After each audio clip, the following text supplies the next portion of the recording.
guys, welcome back. Okay, I'm coming a little bit next to you this time. Hello, guys, welcome back to this last opinions and thoughts dedicated to episode 16 of this part one. We can officially say it now. Part one of the final season of Shingeki no Kyojin. Look, I wait 30 seconds and before starting, I wanted to say one thing really, really quick because I don't want to talk about this so much time.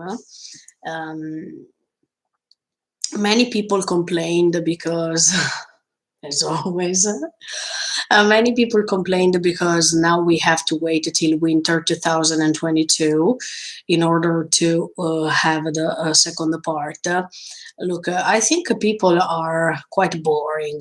People who are complaining, of course, they are quite boring, in my opinion, because no matter what's going to happen, they are about to complain no matter what. And this is something crazy, something that I don't like. There at the beginning, there were people who were complaining because this part one was made in a rush. And in fact, there were some moments, some frames in which people were not satisfied and they were complaining. Now that we have to wait because they are animating the thing better and better, they are complaining no matter what. People are not satisfied. People always have to complain for nothing. Hello, I'm not Spanish. I'm Italian, first of all. But anyway, okay. Um, Second of all, I don't understand why people have to complain for everything that it's happening. Look, did you prefer not to have a part two? Did you prefer to have a movie? Maybe in that case you were complaining anyway because you were saying no, a movie I can't go to watch it, blah blah blah. So why people are complaining just because they have to wait a few months? I don't understand this. Wow, I thought people were so happy because in other contexts, probably you would have waited more. I mean, I think if there was another animation studio or another editor, in this case, you would have waited for maybe one entire year. But now we are complaining because, I mean, people are complaining. I'm not. People are complaining for the fact that they have to wait 8 months. This is ridiculous. Really? Uh, Especially because I've heard that the second part needs time to be animated well. So what do you want? I mean, there are people who said, no, no, Mappa should have waited more months in order to animate part one. Now, no, Mappa, what are you doing? You should have animated this in 2 months, 3 months. What's going on? You should have gone on with. That's quite incoherent. I don't understand. Why? People should be happy that Mappa is making this in 8 months. Other animation studios probably would have taken lots of time, more time. Why people are complaining, I don't understand. Do you want a good quality or do you want a bad quality? If you said that part one was a little bit low as a quality, but I think Mappa will surprise you with the part two. Um, why are you complaining now? They are taking time, so why are you complaining for the fact that you have to wait 5 months, 8 months? Plus, you know that in August or July there will be the trailer, so you don't have to wait lots of time because you have time to discuss in the meantime. But people don't like to discuss. People like just to watch immediately. Everything is done. Okay, I like it. Yeah, I'll see you in next week with another episode. No, no. people who are complaining don't know the work these animators have to do every single day. Yeah, but that Kruga, hello, first of all. um, I don't want to read the manga. I don't need it because I know that till now the story is following precisely the manga. So I don't need to read the manga. I don't want that. I can wait. I prefer to wait and check later because, as I told you many, many, many times, to me, it's better to be an anime only. Otherwise, my reaction is quite pointless because if I know the story, and you can notice it every time we rewatch the episodes on Thursday, you understand that when I rewatch something, my reaction is different. So I don't care if I have to wait 8 months compared to the beginning of this story, that it was many years ago. I don't mind. I just wait and um, go on with other anime coming because I'm going to follow other two anime, and later I'm going to write on the community what I decided to react to. So in the meantime, I have so many things to do. Look, I'm about to finish even a Full Metal Alchemist because right now I reached almost episode 50. Even if you are watching episode 8 because I'm editing, so in the meantime, I have lots of things to do, and I don't want to ruin my expectations by reading the manga now. I don't care. I don't mind. I mean, once this story is finished, I'm going to read the manga for sure. Maybe I'm going to read the manga together with you. Who knows? But right now that I am quite confident that Mappa is animating everything, why do I have to read the manga? No, I don't want it to ruin my expectations, my excitement. I really want to wait. Um, yeah, other people are doing what they want, and this is good. But they are not reactors.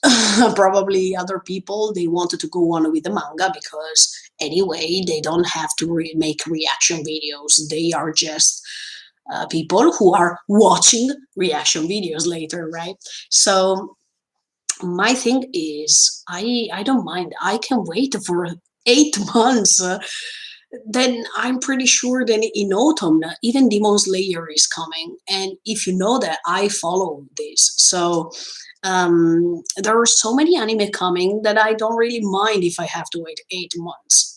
Maybe I can relax myself a little bit because trust me, it's I'm always in a rush and I'm always making videos and videos and videos even behind the curtains. I mean, I'm editing, making. I go to my job and then I come back, I edit.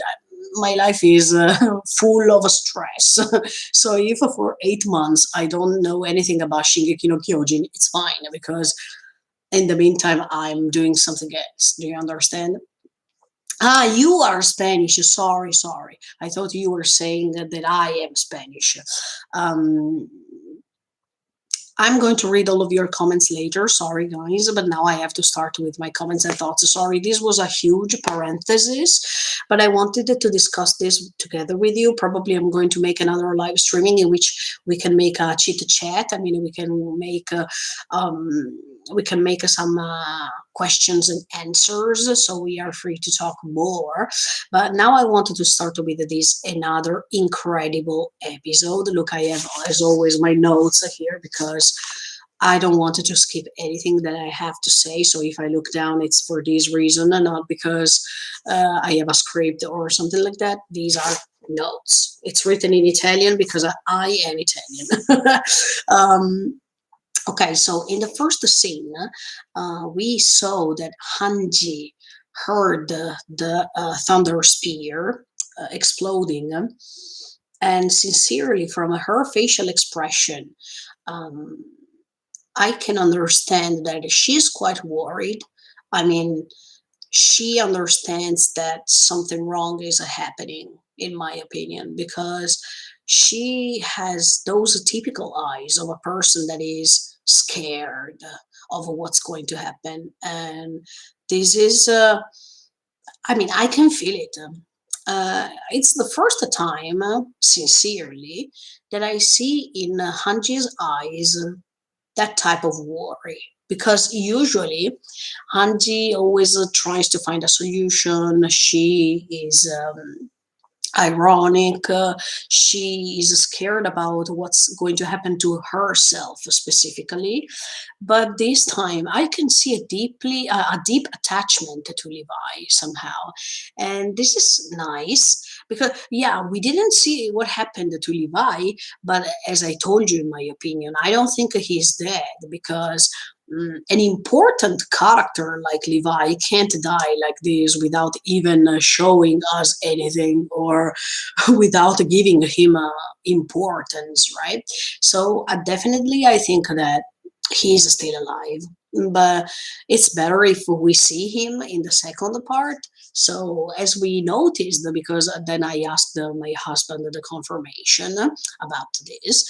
But as we saw in this part one, Mappa likes to disassemble the chapters somehow and put a half of this chapter in that episode and then the rest of the half of this chapter to put it in another episode. So definitely, I think that we are going to see what's going to happen to Levi in the second part, but he's not dead. That's my opinion. Please don't write spoilers. I don't need them. I don't want to read them. And no matter if you try to write them, YouTube automatically deletes all these spoiler comments. So it's pointless for you to write spoiler comments. um, but yeah, absolutely. I really like the Hanji's eyes. They are so intense, so worried, so scared of what can happen to Levi. And look, I have this feeling since the previous seasons, but this look, I don't want to find a specific romance. Um, in Shingeki no Kyojin, but uh, sometimes I noticed as if Hanji has a deep relationship or a deep attachment to Levi somehow. And yeah, as soon as she heard that I saw the thunder spear, she understood that Levi, something wrong has happened to him. This was really nice. As always, thank you, Mappa, for the beautiful eyes expressions that you give us because those eyes, they are so amazing. And absolutely, I think that they made a great job. Okay, another thing I wanted to underline that is quite interesting in this episode, especially in the beginning, is the use of flowers. Okay, you saw that Zeke is surrounded by these flowers, and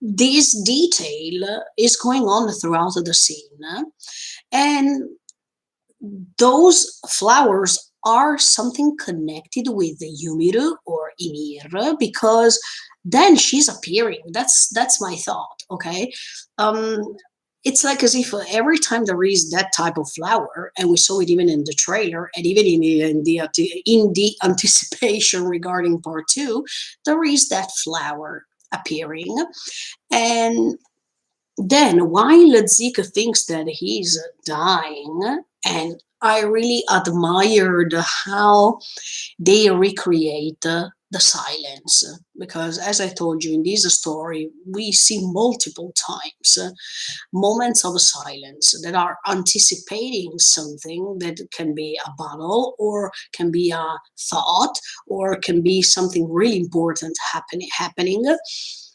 So, of course, thank you, Mappa, for recreating this sound of silence, so the sound of nothing, and even the details of Zeke's face was really beautiful. Were really beautiful. Plus, even all the flowers surrounding him. Everything was amazing. The rain was even beautiful too. But what I'm saying is that Zeke feels that he's dying, but then suddenly we see this girl appearing that is the same girl of the trailer, and from what I'm thinking, that's Yumiru or Ymir, because of the painting we see all the times. There is a demon, and then there is this girl that is that has a something as a maybe a apple in her hand. That is the main concept of creating a sin, even religiously speaking. But yeah, that girl, I think that's Yumiru or Ymir, the real one, not the fake one that means Historia's friend. But it seems as if she doesn't want that Zeke dies. I mean, from what I've understood, she is appearing especially in Zeke's last moments. And does this mean she doesn't want him to die? Or is there a deep connection between the two? I don't know. But sincerely, um, when there is that Titan coming, and the Titan is the same Titan we saw in the forest while he was running away from Levi, I think. But that Titan is trying to incorporate, englobe, let's say, Zeke. Is that what happened? I mean, that Titan, is this an order coming from Yumiru or Ymir? Why I'm saying this is because there is a connection with what Xava said when he said that all Eldians, I mean, all the population of Yumiru or Ymir, is part of the founding Titan. I mean, is part of the Shiso. I mean, it's part of the founding entity that created everything. So if Xava is right in this case, can we say that Ymir or Yumiru can control the population of Yumiru, the population of herself, let's call it like this? When I thought about this, I thought, if this means that Xava is correct, that Titan was controlled by this girl, by this Yumiru or Ymir. I'm saying all the double pronunciation, otherwise people complain. um, but was that Titan controlled by her? And does she want Zeke to be alive? For what purpose? This is really interesting. But yeah, can this girl control her population whenever she wants or whenever she finds that there is someone important in the story? Because yeah, I don't understand why she wants Zeke to be alive still. I really think that there is a connection between a Yumiru or Ymir and this Titan. We saw that he's trying to uh, take this piece of Zeke's body left inside itself. Um, Another question I'm asking myself at this point, after we understand what's Zeke's plan, does Yumiru or Ymir want to exterminate her population too? Because once we got in touch with Zeke's plan, we understand that he really wants to extinguish the population of Eldia. So I don't understand why this girl now she's trying to save Zeke. Because does she agree with Zeke's plan too? I mean, does Yumiru or Ymir accept what Zeke is doing, and that's why she wants to save him somehow, thanks to that Titan? This is really interesting. Is she a good girl or a bad girl? Is she doing this because of her past story? And in fact, maybe later we are about to know more about her because during the trailer we saw that somehow she was appointed by everybody. So maybe she had a hard experience in her life that she really wants to finish this for real too, this could be interesting, don't you think? I really think that behind this entity, behind this girl, there is something interesting happening. And I really want to get in touch with this more and more. I hope in part two they will explain everything in detail so I will be able to get in touch with her story, her background story, and maybe we understand finally her point of view, because all these characters are pretending to know the truth, because some people are like Grisha, they say, oh no, Yumiro or Emir, she was great, she was helping everybody. Do you remember even in season 3 part 2 when he was describing how good Yumiro was, how good this founding titan was considered, so great because she helped building bridges and many other things. Do you remember? Grisha was describing her as someone, as a goddess, as someone who made everything for the better. But maybe there is another side of the story that Grisha, of course, didn't know. And that's why I'm happy if they can explain what her life was, what Yumir or Ymir's life was, because if I know this, I can understand from her, finally, from her point of view, if she is good or not. I don't know. Do you understand what I mean when I say I don't understand why she wants to save Zeke now? Does she want to extinguish aliens too? Maybe for what she experienced in her past life. Does she want to agree with Zeke's plan for other reasons? Does she want to use Zeke for her own purposes? I don't know. But we definitely have to stay tuned because this makes you understand that there is a connection between Zeke and Ymir somehow, or Ymir. Also, because do you remember when he is launching the baseball ball to Eren? And last week I told you that it seems as if Ymir or Ymir was in front of that demon, and she was having on her hand an apple, and this was quite the same structure as a scene. I mean, you saw Eren in front of Zeke as much as if this um, demon was in front of Yumiru or Ymir in that sort of a painting, don't you think? And in fact, when Eren is transforming into the Shingeki no Kyojin plus founding Titan plus Warhammer plus yes plus everywhere, I said everyone, it seems that it's that same painting in which this demon is like Eren, because now Eren, while he's transformed into a titan, he seems a little bit like a demon. And in front of him, he had Zeke, who is relying to Yumiru or Ymir. It makes sense. It could make sense, but I don't understand still the connection between this girl and Zeke, and the fact that she was saving him, because I think that Yumiru or Ymir controlled that titan who saved Zeke, who put this left body of Zeke inside herself or itself, because I don't know if it was a female titan or not. But I think she wants to save Zeke, but I don't understand why. If Zeke wants to extinguish Ymir or Ymir's population, I don't understand why she agrees. There is this question mark that I still wanted to underline.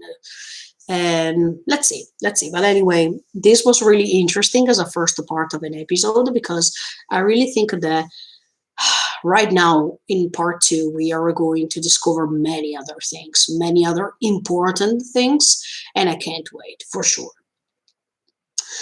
Going on with the episode, I really like how Pixies, sorry, got in touch with Yelena, because even if he was in a hard position, he still used lots of sarcasm and I really like that. I mean, no matter if Pixies was right or wrong throughout the seasons or throughout his life inside the walls, for some reasons, many people can think about this. I really think that it was really nice to see how Yelena was stopped somehow by these Pixies' sarcasm, especially when he said, you learned a lot from Marley, especially how to create new enemies. That was really nice, first of all. And when he said, second of all, when he said, look, we didn't want to trust the people who poisoned our wine, this was really nice too to hear because that's what happened actually. So I like how Pixies is still coherent with the events and how he likes to provoke the person he has in front of, especially with the coherent details by explaining or by giving evidence with clear evidence, yeah, of what happened. This was really nice to see, and sorry to say, but I still don't like Yelena. I mean, no matter the plan of Zeke, I mean, no matter the fact that I understood Zeke's life and I understand his point of view and I understand why he wants to do what he wants to do, at the same time, I don't like Yelena because she's in a parallel world. I mean, she's not even focusing on what's going to happen. She's just idolizing Zeke for everything he's doing. I mean, even if he is saying, look, Yelena, I really hate you, she is about to say, oh, Zeke, thank you so much for hating me. Do you understand what I mean? I don't like that. I really don't like this sort of character because when a person is idolizing someone, no matter what he or she is doing, this is something I really hate. It's becoming like a cult. Do you understand? And that's something I totally dislike. So Yelena, she seems in a parallel world for real. It's like as if she's in a Zeke plus Yelena world. No, not now. It's a Zeke plus Yelena plus Yelena world, and no. This is not a theme park. This is not somewhere you can enjoy. This is something crazy happening. So, but she doesn't seem to understand that. She is underestimating what's about to happen. And just because she is following what Zeke is saying, or just because she was rescued by Zeke, and then for this reason she's idolizing him. Look, as a comparison, there is a great difference between Yelena and Mikasa, in my opinion, because for some reasons you can even think that Mikasa is idolizing Eren for everything he's doing or for everything that he is, but that's totally the contrary. I mean, if we compare Yelena and Mikasa, Yelena, no matter what Zeke is doing, it's yes, he is like a god, or he is the god that is about to save us. On the contrary, even Mikasa was saved by Eren in the past, as much as Yelena was saved by Zeke. But there is a huge difference because Mikasa doesn't agree with everything Eren is doing. And even if Eren is saying to her that she is following everything he's doing because she is like a slave of Eren, that's not true. And later I'm going to tell you why. Because even in this episode, we have the evidence that she is not doing what Eren said that she was about to do.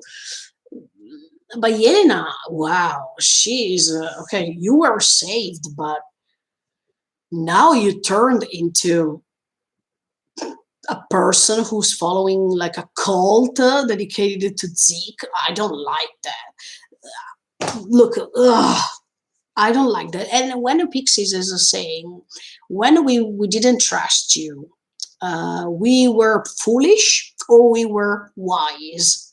And Yelena said both. Look, I think Pixies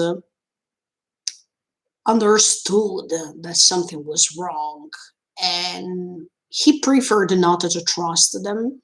And for some reasons, from their point of view, I mean, from the people inside the walls point of view, or from the military forces point of view, that was good. Because did you see? I mean, they were tricked with the wine, for example. So were they foolish because they went against Zeke, or they went against this plan, and now they can be turned into titans immediately, suddenly, or they were wise because they didn't accept everything Zeke said? Yeah, both. It can be both for real. But definitely, I don't like when people turn like Yelena. So I think Pixies made the right choice, no matter if later they drank the wine. But I can't imagine the Pixies going under Zeke's instructions or Zeke's orders for real. No, no, no, no, no. It's not going to happen. No. But I really like another side of a Pixies rather than being sarcastic. And the other reason is that even if he understood that he was betrayed by his comrades because of certain reasons, he really doesn't want to go against them because he quite understands what happened. I mean, he understood that they were in a hard position, and he can't judge them, especially the comrade, especially the comrade he has behind his back, because this comrade is explaining that he was forced to do something like this because his son and him drank the wine. So, of course, this person, he's not just a comrade, he's a father. So he really needs to protect his son somehow, and that's why he decided to stay on Yelena's side. There is always a reason for this. It's not just because he wanted to rebel or he wanted to go against the Pixies and the military forces inside the walls, but here we have a father. And of course, if this happened to me too, I mean, if I had the chance, unfortunately, to drink the wine and to give this wine to my son too, I can't sacrifice my son's life because of a Pixies. Do you understand what I mean? In my priorities, that will always be my kids. So I can understand this comrade who decided to betray Pixies because there was no other choice. And his son was more important than him and more important than the military forces. And he took care of his son's life too. And he couldn't do something else. For sure, I can understand this. But no matter what happened with this comrade, Pixies still think that he is a comrade, and he's saying this. So I really like Pixies and this character because at the beginning, when we saw him in the first seasons, I really liked him at that point too. I mean, I really liked the Pixies even in season one or season two because he wanted to give people chances. I mean, he didn't want to condemn or he didn't want to judge other people, especially Eren, if you remember. He was not the type of person to say, no, Eren, let's condemn him because he's a titan, etc., etc. No, he said, do you think you can do this? Are you ready to do this for us? So he was asking directly, Eren directly, what are you going to do? He wanted to listen first. So I really like this character for real. And yeah, of course, we see that Yelena is controlling these people because now she has a way to control them because they drank the wine. So she feels so powerful. Look, I don't like her also because of this. She's a slave of Zeke, but at the same time, she wants to act as if she's so powerful in front of these military forces, soldiers, because, oh, no, you can't reveal anything to him. Don't answer now. Oh, I mean, look what you are.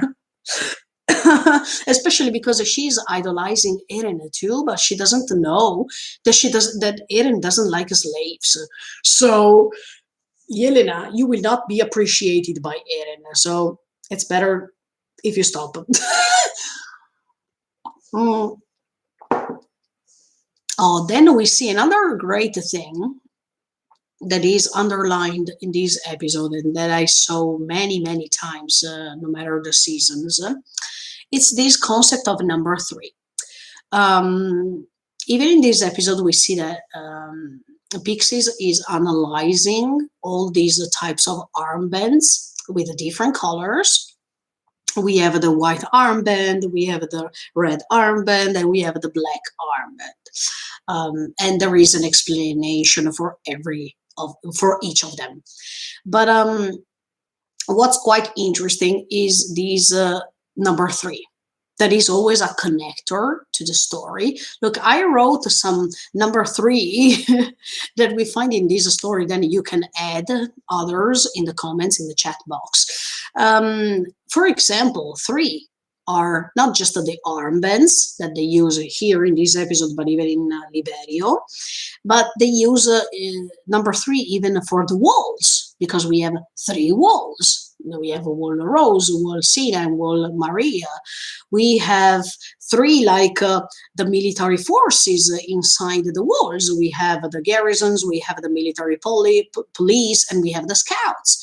We have three different symbols for each of them.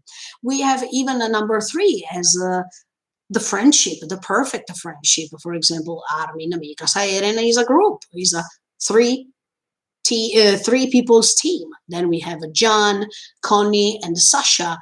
That is another team made of three. We can say that we had even Erwin, Levi, and Hanji in another group. So as you can see, this number three is really underlined in this story, don't you think? And even the fact that three per three equals nine, as if nine are the Titans numbers. So as always, there is a root of three that is quite evident in this story, don't you think? This was really interesting to see, and I really appreciated the fact that every time, look, in religion, if we talk about religion for a second, number three is considered as a holy number because it represents the Father, the Son, and the Holy Spirit. So as you can see, this number three that is so important. And look, I discovered recently that Eren, the name Eren, comes from Turkey, and it's a Turkish name, and and we can translate this into saint or holy person. So as you can see, there is always this or savior, yeah. So as you can see, yeah, you can understand that this story sometimes has these religious themes or religious connections that is really amazing. In many other stories we find this. Evangelion can be one of these examples. But look, even Full Metal Alchemist, yeah, it has some religious connectors. So yeah, it seems that um, mangaka or authors, they like to create these religious connections in their stories. Okay, I told you my ideas about this. It can be true, it can not be true. Who cares? This is just my opinion. You can have your own thoughts too. Um, but then Pixies gets in touch with the reality. I mean, gets in touch with the plan. The plan Yelena or Zeke have. And as soon as she's saying, look, if you followed us in advance, we could have saved the world in advance. And once Pixies is hearing these sentences, he understands that wait. You were supposed to help the island, not the world. What's going on? Yeah, because now that we know Zeke's plan, now we understand that if they went on with this plan Zeke had, of course the world would have been saved because there will not be the chance for Marley to attack Paradise because they thought that they were attacked by demons, or because they had to extinguish that population because they thought they were demons. But at the same time, they could have saved the Paradise because no more people were about to be born, to grow, and to feel the same experiences that Zeke felt, etc., etc. So both worlds, let's say, they could have been saved from Zeke's point of view. I open a bracket. I still think that, yeah, I totally respect what Zeke felt in his life, and this was quite disgusting. And in fact, I underlined this so many times last week. I said I totally dislike this. I am totally against this. Zeke, I feel sorry for you so many times. But just because Zeke had that life, had that experience, he can't be so presumptuous to think that all people should have the same destiny as he thinks they should have. I mean, as I told you last week, it seems that Zeke now feels as if he is almighty and he can decide for others. He can decide for the entire population of Eldia, as if he's the new entity, the new god of all this. And sincerely, from this point of view, as I told you, for Yelena and for the fact that Yelena is idolizing Zeke as a god, I don't like it so much. I don't like that, because I said it even in Full Metal Alchemist in another way, but I don't like when people pretend to be God. You are a human being, so you should try to find a way to change things in another way, even if some weeks ago I said that I quite understand that Eren wants to destroy everything in order to start something for better.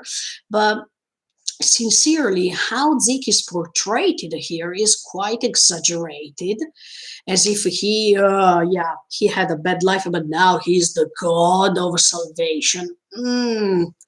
Even Zeke made mistakes, and even Zeke killed lots of people with brutality and cruelty. So how can you define this as a god? Usually, in our imagination, in our personal thoughts, God is the good part. I mean, God is something that is an entity that can bring you happiness or good vibes. But Zeke can't be the reincarnation of God. Let's call it like this. In my opinion, no. No. He also killed lots of people. He also exterminated villages. And if this is God, I don't like that. No. But okay.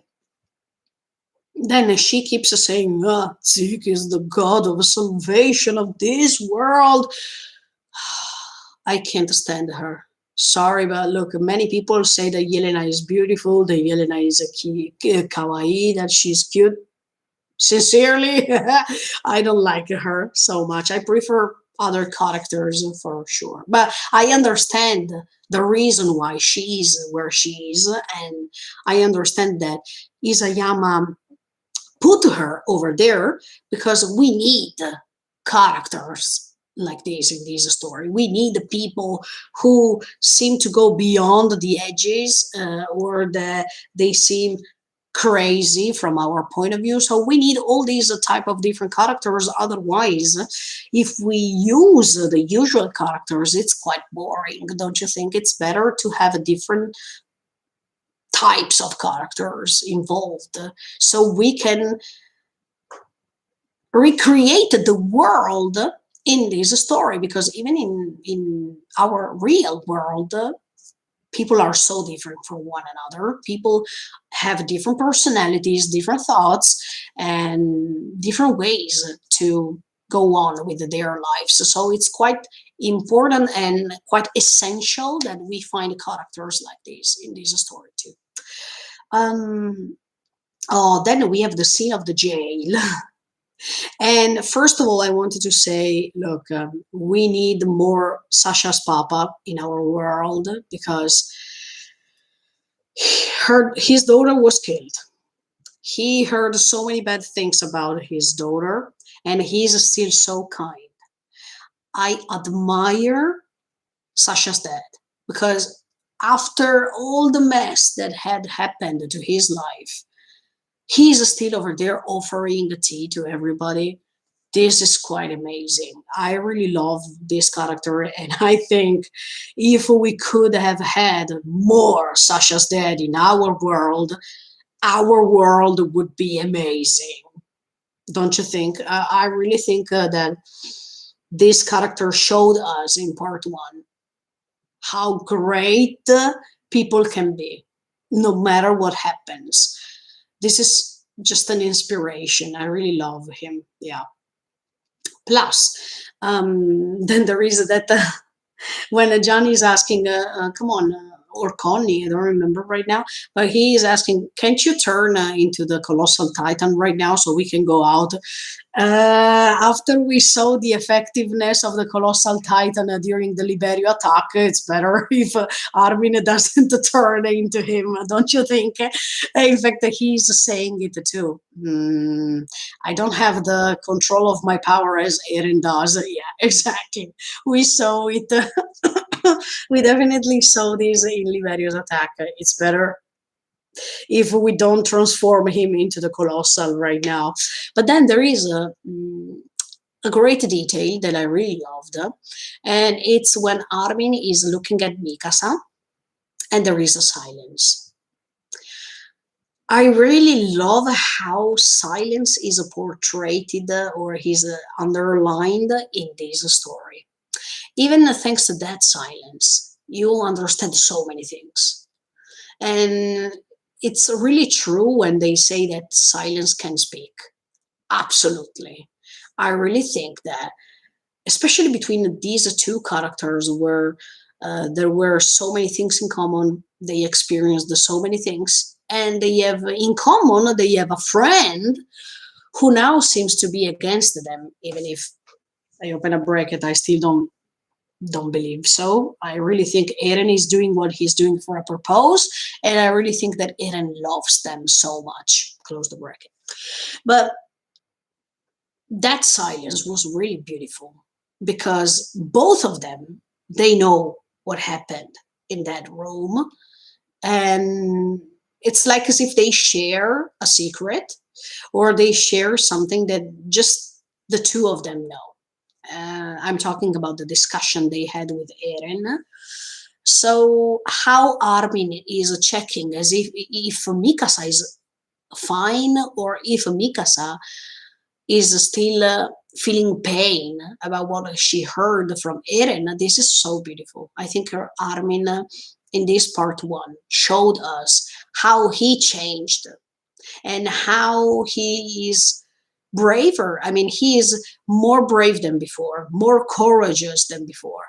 I really like that, for real. The development of Armin's character is really beautiful to watch too in this part one. And I was waiting for this moment because, as always, we saw Armin that was afraid to do things, or he was afraid to attack. He was not convinced about himself, etc., etc. But in this part one, we saw that now he can take actions, not just because he's the colossal.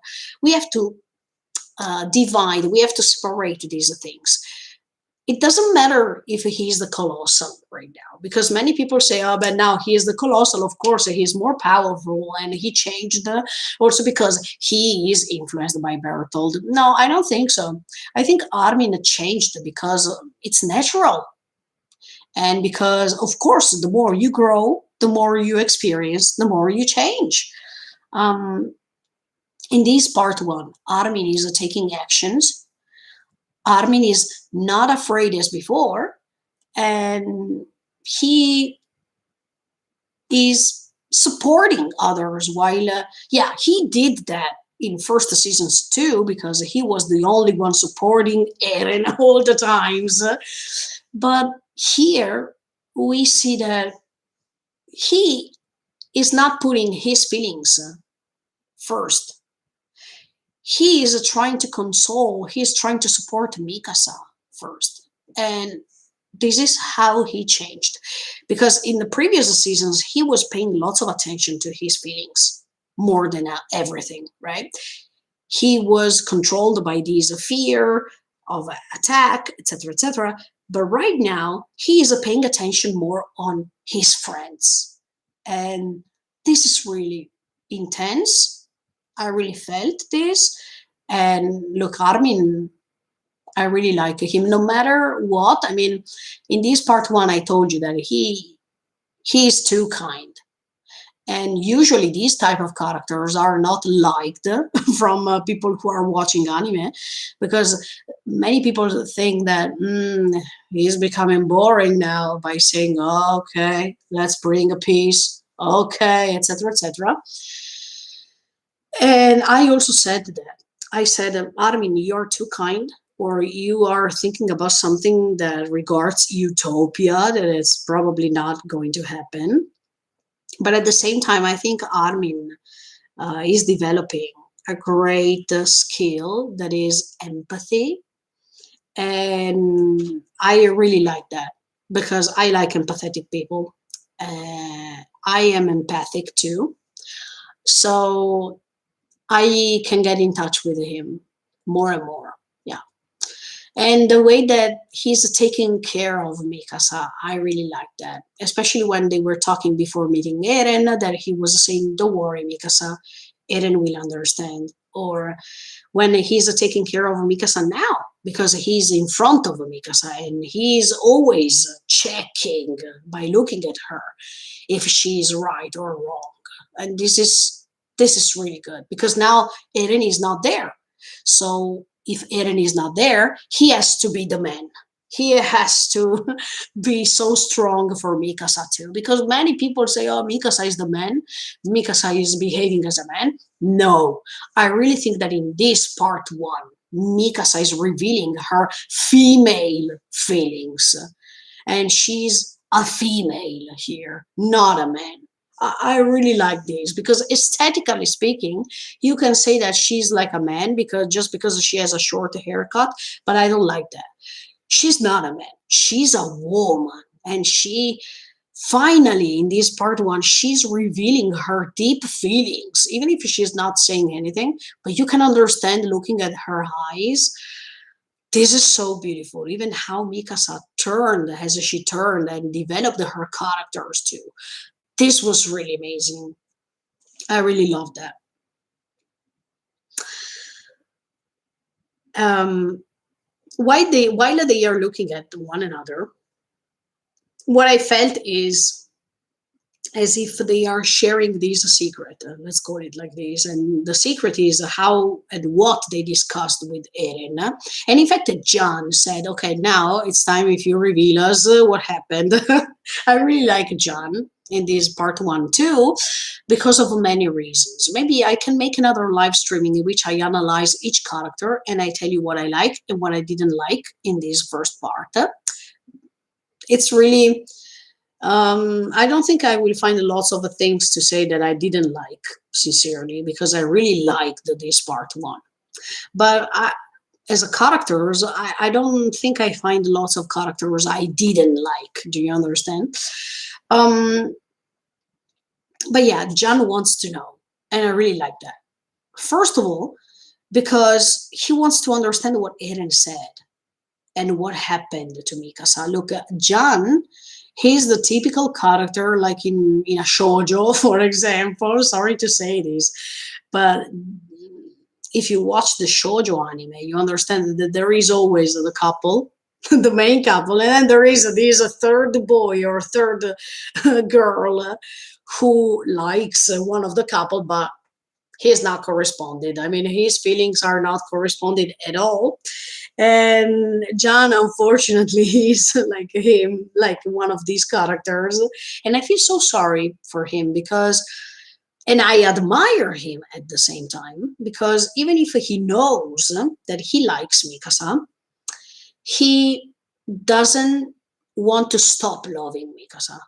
And even if he knows that Mikasa loves Eren, or she is so deeply in touch with Eren, he doesn't give up. And even if he's not corresponded, he keeps going on liking her and suggesting her what to do, or giving her advice, or giving her this light of hope, okay, like in this case.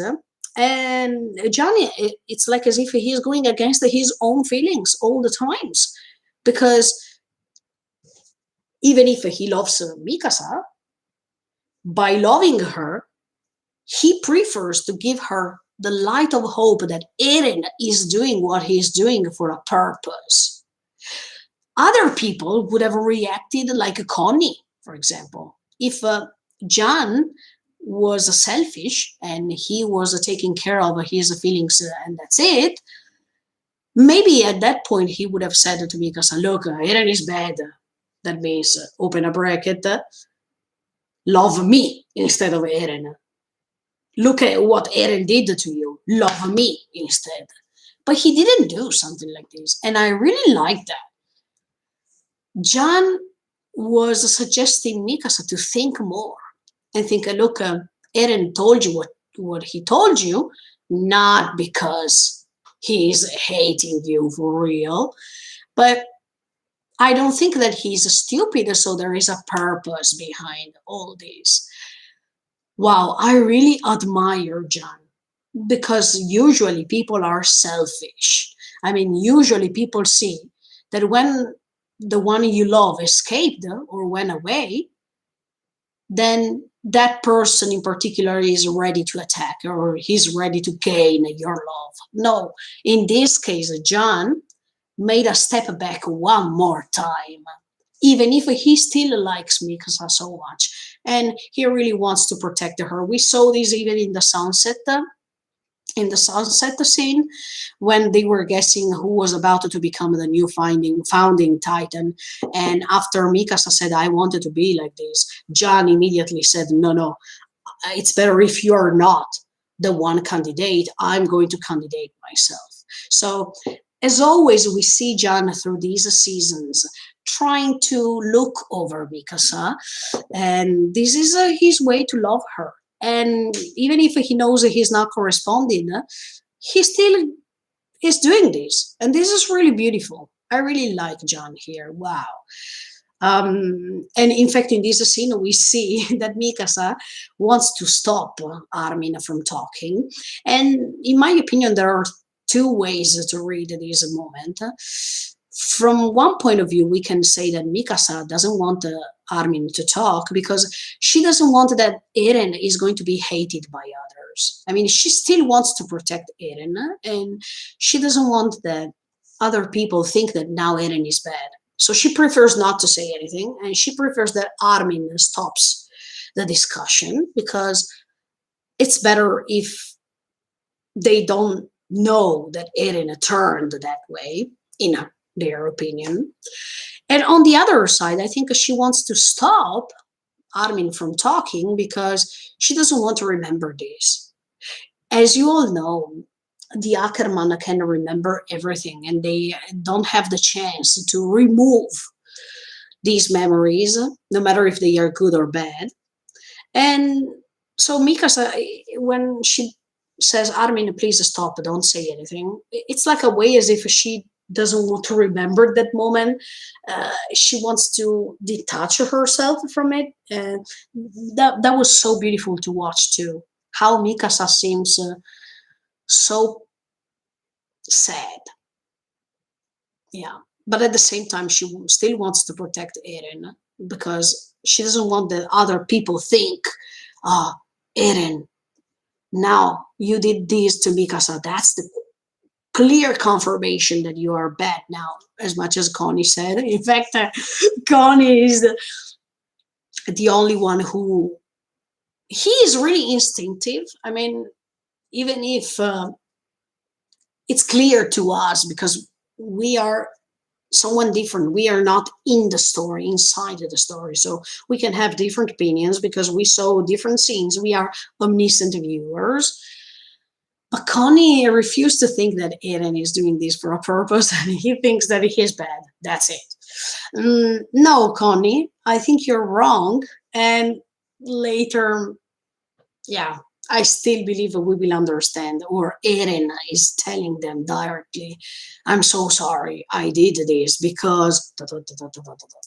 Come on, look, in this episode, we see that he's saying to Gabi, if you wanted to save Falco, come on, he wants to save Falco and he doesn't want to support Armin and Mikasa.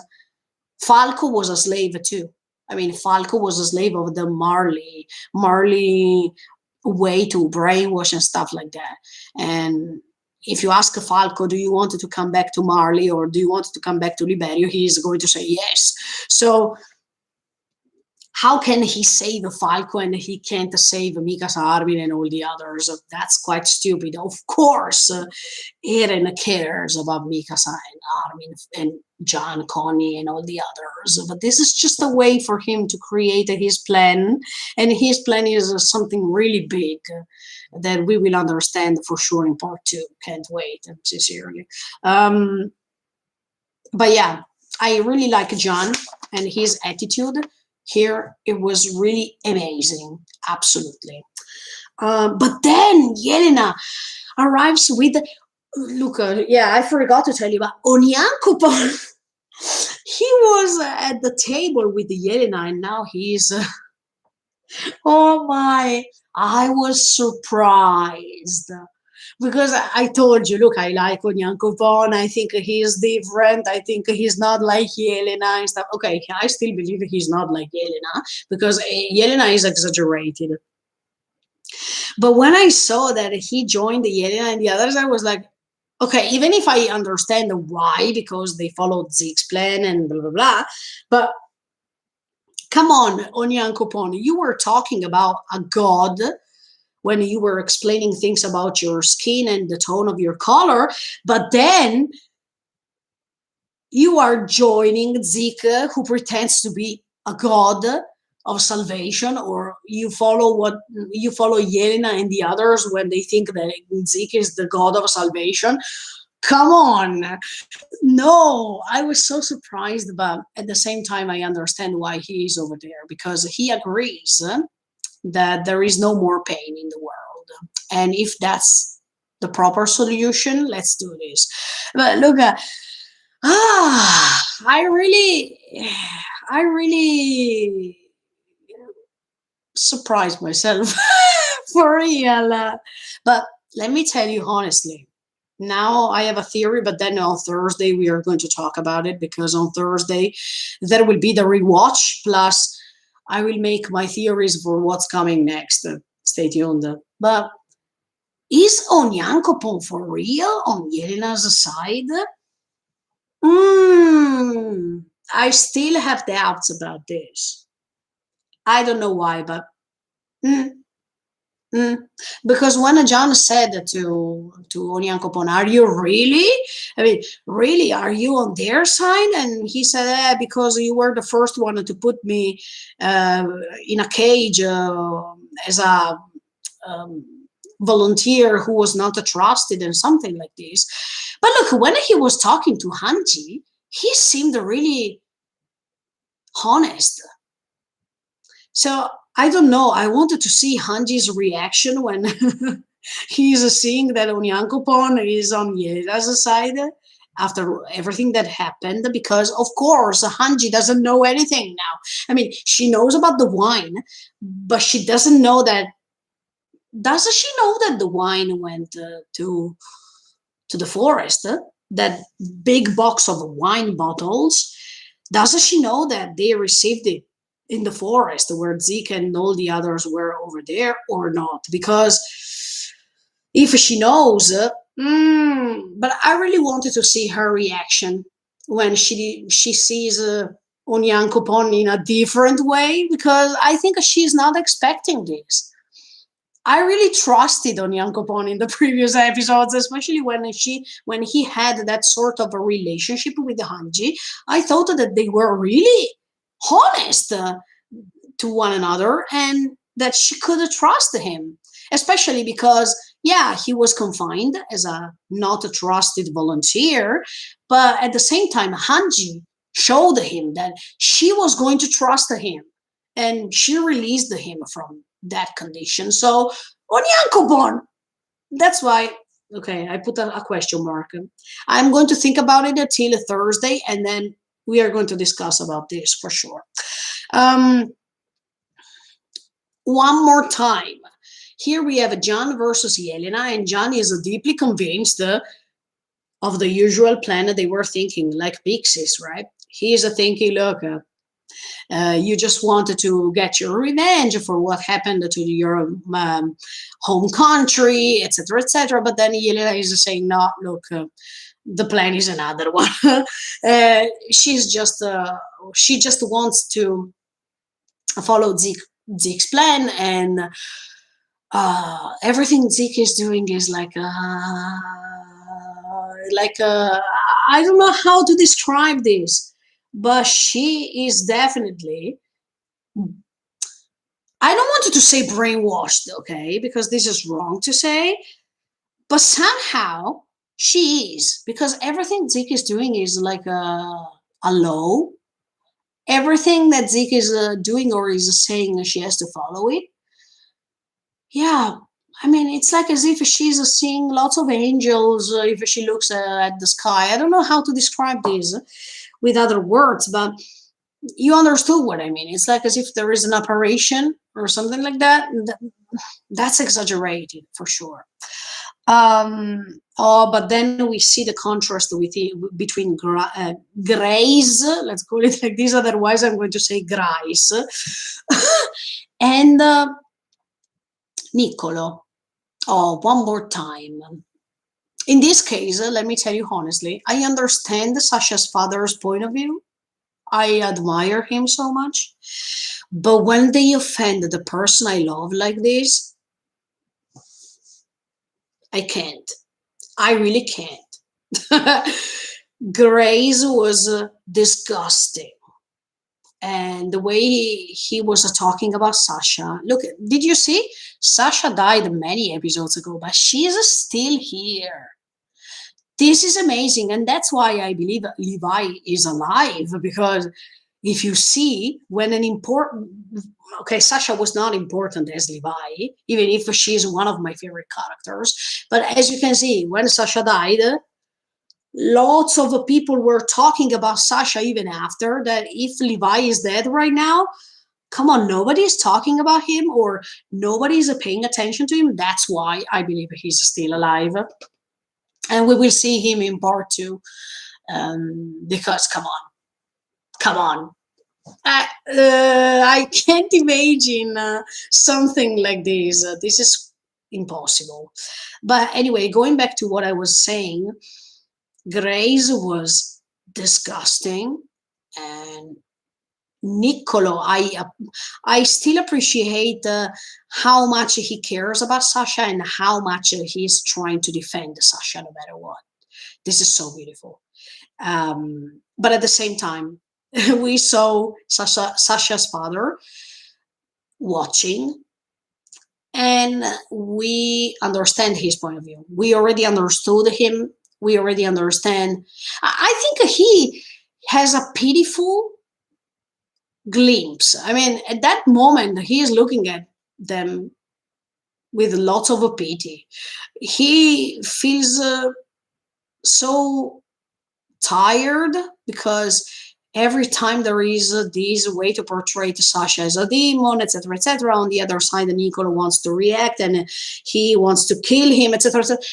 They are tired. I think Sasha's dad is so tired to see these things over and over again, because after we understood how he feels and what he is promoting as the only way to change the world, to see that things are repeating over and over again, and Sasha, his daughter, is the usual victim to all this. Oh, come on. I think Sasha's dad is thinking, can we go on? I already heard so many times these things. Can we go on? But let me tell you honestly, I understand Niccolo too in this scene. You can't offend the woman I love like this. I'm tired that you offend and you attack my woman. I call it my woman because in Nicolo's point of view, he loved Sasha for real. Sasha didn't love him, to tell you honestly. I don't think there was that deep connection between the two, but only Nicolo loved her so much. And we should respect his love for her because I really love Sasha too. So, Grace, and in fact, Yelena killed him. Okay, in this case, I agreed with Yelena. Absolutely. We don't need people like this in this world. No, no. Even if it's something bad to kill a person, but uh, the words he said, even in Japanese, those words, they are beyond the limit. No, no, no, no, no, no. Plus, Yelena is revealing the plan to everybody.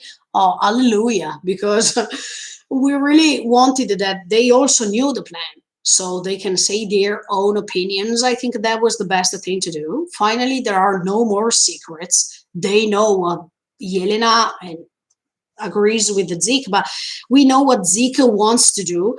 I want to open a bracket. I don't think Eren completely agrees with Zeke. I don't think so.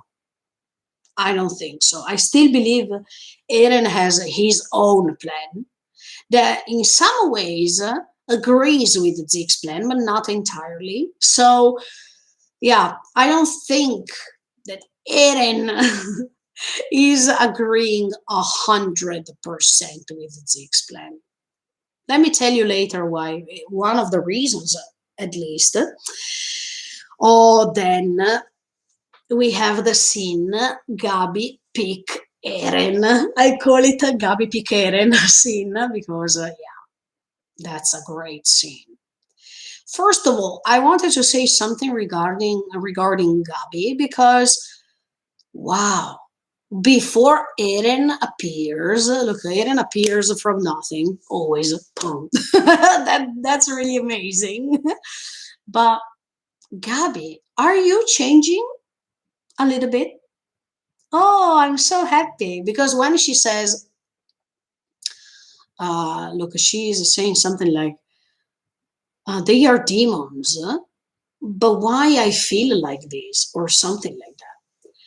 That makes me understand that Gabi, little by little, she's asking herself things and she's starting thinking something different, even if later, even in this episode, she's confirming the usual stuff.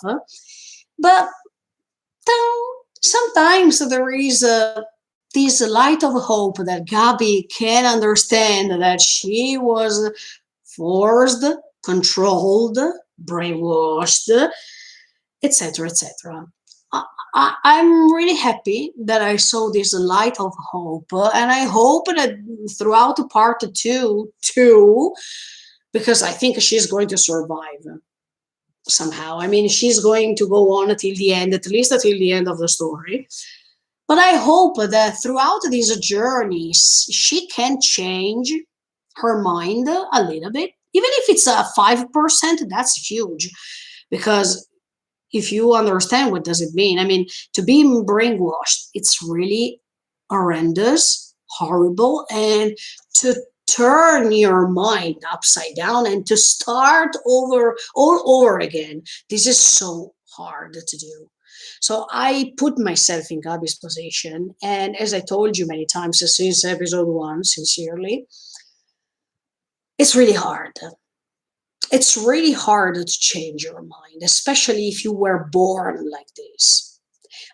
But sometimes I can already see that she is questioning things. And this is a starting point. Maybe Gabi in part two will change it too. I can't wait to watch this. For real. But anyway, oh, then there is Aaron appearing too. And he's saying one sentence that really surprised me. Because he said, if you wanted to save a Falco, help me. Does this remind you of something in particular? Yeah, to me, yes. The same structure of the sentence. If you wanted to save Mikasa, Armin, and all the others, this confirms me. Then I'm ready to say that I was wrong later if it's not the case. But this confirms me that that sentence that Kruger said was said by Eren. The structure is the same. If you wanted to save, if you wanted to save Ika's Armin and all the others, if you wanted to save Falco, help me. I think Eren said that. And I still believe, after I watched even the anticipation of a part two, in which it's written, I know you were waiting, that you were always waiting for this for 2000 years. I really think that the title of the first episode, To You, after 2000 years, Eren is saying that sentence. I mean, Eren is saying to Yumiru or Ymir, to you after 2000 years. I really think that's Eren saying this. But that makes me understand. I don't know if saving Falco is a part of the plan, but that makes me understand that Eren doesn't agree with Zeke's plan 100%, because if Zeke wants to little by little exterminate, I mean, extinguish his population, why does Eren want to save Falco, who is an Eldian? Okay, he's an Eldian living in Marle, but he's an Eldian. Plus, if we understand that when he met Falco for the first time, do you remember? He in Liberio, Eren was saying, one more time, I repeat this because everything is connected right now. He said, Falco, you are a nice boy, and I hope you to have a longer life. Do you remember? Here he's saying that he wants to save Falco. So this makes me understand that Eren saw already from the future that Falco has to survive or has to be saved somehow.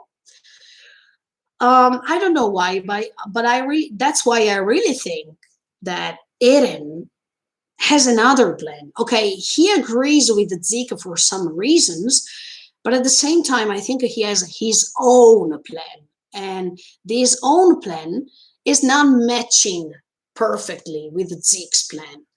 I don't know why, but as much as I think that he wants to save Mikasa, Armin, and all the others, at the same time, I think that he wants to save Falco too. And that's why I think it's something different. There is something different going on. And I hope, Eren, can you explain me your plan, please, in details? That would be amazing. Um, but yeah, I wanted to say this, and I said it already last week. If the person talking, when Kruger said, if you want to save Mikasa, Armin, and all the others, when he is talking like this through Kruger, there is um, unification, let's call it like this, with the present, past, and the future. I mean, in this story, if Eren is talking from the future and he's suggesting through Kruger to Grisha to create a new family, So Eren can move from future, present to past. I mean, Eren through Kruger told Grisha to create a new family. That means create me, please. Please create me. And Eren from the future knows already the conditions that are about to happen because he's from the future.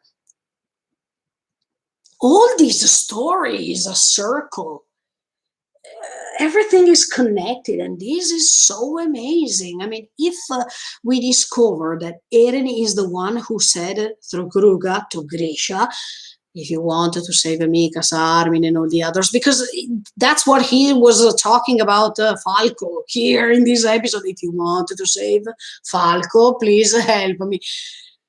Oh, this is a leitmotif. I mean, this is a deep connection between the present, the past, and the future. So Elena is creating all these from the future. I don't know, but do you understand what I mean? If through Kruger he was talking to his father, and his father, of course, created his family because, of course, Eren from the future knows that he's about to be born thanks to Carla, and everything has the path so Zeke can meet Eren, and Zeke was following what Xava was saying. That means when you will find the founding titan, it will be one of the person you will trust. That means Eren. Everything has a connection, but it seems to have a connection from the future, not because it's just a consequence of actions that we see from the past to the present. Here, it's like as if we see that the future can suggest the past what to do, and then this past is turning into the present thanks to the future. Do you understand? Wow, this deep connection is really amazing. Let's see who said that sentence. In my opinion, Eren said it. Yeah, yeah. Okay, let me go on, but I hope you understood what I mean. Anyway, then Pika arrives. In this episode, I was tricked sometimes, I have to tell you honestly. Pika was so strategical, and she had a great plan in her mind about what to say, what to do, when to dismiss the previous plan, then to create the new one. That was really nice. And the way Pika was confronting Eren, I really like that because usually, as we saw even from Gabi or from Mika's Armin, they are all timorous. I mean, they are a little bit afraid to talk to Eren because now they see a different Eren. But Pika, with her eyes, when she was looking at Eren, she was firm. She didn't want to sound as if she was weak or she uh, was fearful. She showed her strength even through her eyes, confronting Eren in a different way. And this was nice. It means that Pik is really strong as a personality and confronting the founding titan because look, Eren could transform immediately, suddenly. She didn't even know what was about to happen, but she tried. And I really admired that moment. Yeah, even if I like Eren. But I really like the peak in this scene too. And how Eren is responding to her. I mean, when he's saying, and if you shoot me, what's going to happen? What do you want to do? Or when he's reaching her more and more, and she's pointing the gun to him, to his brain. But then he said, no, you will not shoot. Okay, even in this case, okay, he's saying, no, you will not shoot because, and he gives lots of reasons why she will not shoot in his opinion. because you have to follow your orders, because you have to just to find the founding titan and not to kill him, because if you don't follow orders, not just you but also your family will be punished, etc., etc. Yes, this is the evident part. I mean, this is the reasons explained why Eren said what he said. But on the other side, when he said, no, you will not shoot me, I open a bracket. Did he see this from the future too? Close the bracket. I mean, did he know already that she was not about to shoot him, or that he knew already what was about to happen? It could be, but of course, I understand that Eren explained multiple ways why, the reasons why she didn't shoot him. Both can be correct because, look, I'm deeply convinced that Eren can see everything from the future. And once he decided to sacrifice himself, he did that because thanks to the memories that he collected from the future, from the past, from the present, or whatever, from everywhere, it's like as if he knew that he was about to sacrifice himself, that he knew from what he saw from the future that that was the best thing to do and that was the only thing to do. And of course, he didn't share these things with his comrade, with his friends like Mikas, Armin, and all the others. He didn't share these thoughts because it was better to keep all these thoughts inside of himself, so that he couldn't change what he was about to do. Because if okay, let's put myself in Eren's position.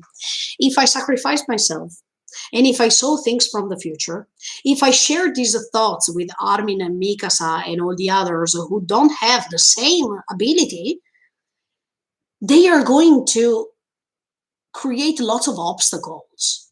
And my plan will not be made, will not be created till the end if they are trying to stop me. If I don't tell them and I go on with my goal, and I go on with my things I have to do in order to reach the goal, it's better because they will never understand what I'm doing. They will never understand why I changed. And at the same time, if I am hated, it's a way to push them away so I can go on with my plan without telling them anything. Do you understand? I think Eren is doing this. He already saw everything from the future, so that's why, of course, he has to sacrifice himself to do everything that he's doing, and he doesn't have to explain anything. Because if he explains, time is running, I can't explain you things. Otherwise, I don't reach the goal before I have to die because he has a time limit. So that's what I believe. But this confirms me. I mean, in this part one, we have so many details that let you understand that Eren is seeing everything from the future, or it seems so. It makes us understand this. I mean, from my point of view, I understood this since when he met Falco, because he said, "Look, I hope you will have a long life," as if he knew that Falco was about to have a long life later. Let's see if Falco can survive. If Falco will survive, it makes sense. It makes sense that he wants to save him, even in this episode. It makes sense that he said that to Falco at the beginning. It makes sense. Let's see. Let's see. I'm quite curious. Um, but anyway, yeah, he explained to Pika, rationally speaking, the reasons why she will not shoot him, and they are all correct. Because the goal, the purpose the Titans have, the Titans living in Marley have, is to gain the founding Titan and not to kill him. And if they don't respect the orders, they are punished. And of course, then later Pik is explaining things regarding her family too. But and this is all true. But I think that what Pik did was perfect strategical um, strategy. I mean, a plan. Plan. She started going against Eren. Then, when she understood that she couldn't go on like this, she started a plan B. That means to fake to go on his side. These are all techniques that strategical warriors are doing or are using.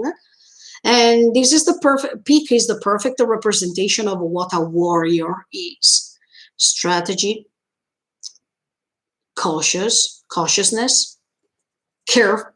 I mean, because she's taking care of Gabi too. And it's the only way to let her become free one more time, because Pika has another goal. She has to rescue Gabi and Falco. I open a bracket not just because she cares about them, but just because they are becoming the new owners of the Titans coming next. Close the bracket.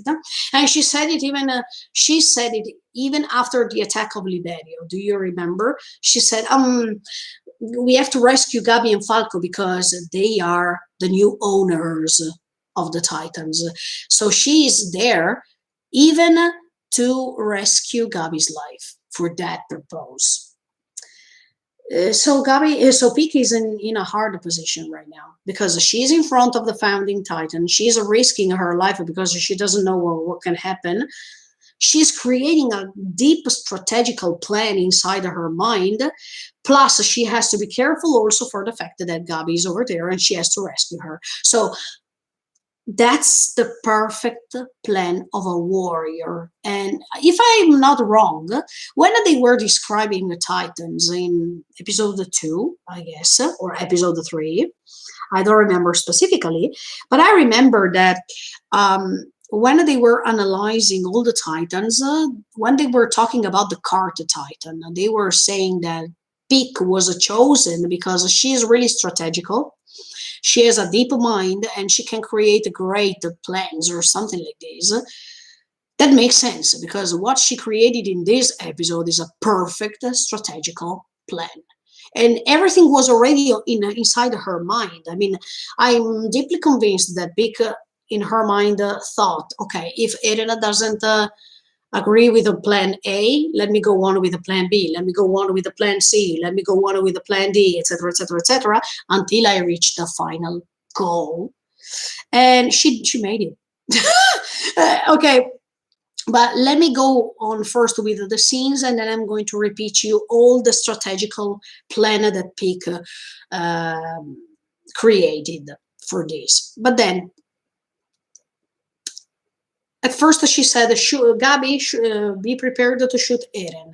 Then she said, no, don't do this. And once she understood that Eren is quite strong to defeat because he also doesn't want to give up on his thoughts, and he goes on provoking her, etc., etc.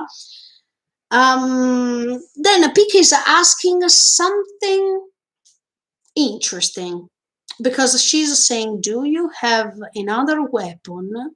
I mean, Pika is asking Eren, do you have another weapon rather than the founding Titan? And Eren is saying, and if it's like that, what if? I mean, what so? What do you want to do? Even if I have one, what's up to you? What do you want to do? What do you want to know? So that question is really interesting because I think Eren, as I told you, is not following Zeke's plan 100%, and he has another thing to do, or he has something else he really wants to do thanks to something else. And this can confirm me this. He has another thing to do, or he has another plan. I want to go keep in touch with this plan for real, for sure. Please tell us, Eren, tell us everything. I want to know. Then plan C, because at the beginning Pik decided to go directly against Eren. It didn't work, so let's go. Let's pretend that we are on Eren's side. And how to do this is to try to confuse him because now she's involving feelings. She's involving her family. So maybe she can confuse Eren and she can let him think that what she's saying is deeply true because when feelings are involved, it's the perfect strategy to change one person's mind, right? So she's talking about her father. She's saying that her father was cured thanks to her becoming an honorific Marlian, a candidate, and then, of course, a Titan. But then at the same time, her father is sad because she has a time limit and she has to die because of the fact that he was not that he was sick. Let me open a bracket here. If what Pick says is true, that means that her father is sad, etc., because she has a time limit, and blah blah blah. Pick's father reminds me of Annie's father. If you remember, even Annie, when she was remembering what her father said to her father was always repeating, "I'm so sorry, Annie. I made a mistake. Please come back." As if even Annie's father is really sad that Annie has a time limit now. So if what Pick says is correct, we can find this same thing even in Annie's father. The same thing, the same way to handle feelings because they know that they turned their kids into titans. And when they turn their kids into titans, automatically, if they are human beings, they feel sad because their kids they have a time limit. So yeah, I found that there's a parallelism with Annie's father too here. It depends. Was a Pick saying the truth, or was she trying just to confuse Eren thanks to feelings? Who knows? But yeah, I can feel that Pick somehow was saying 5% of the truth, and this and this makes me think about when Pixies said, "If you wanted to say the truth, sometimes put some lies here and there." Is Pick doing the same? Yes, it could be because it's a perfect war strategy.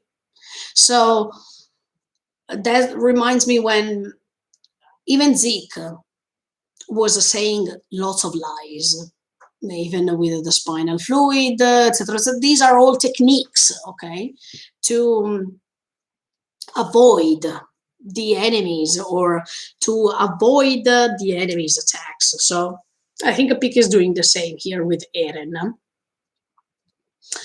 Um,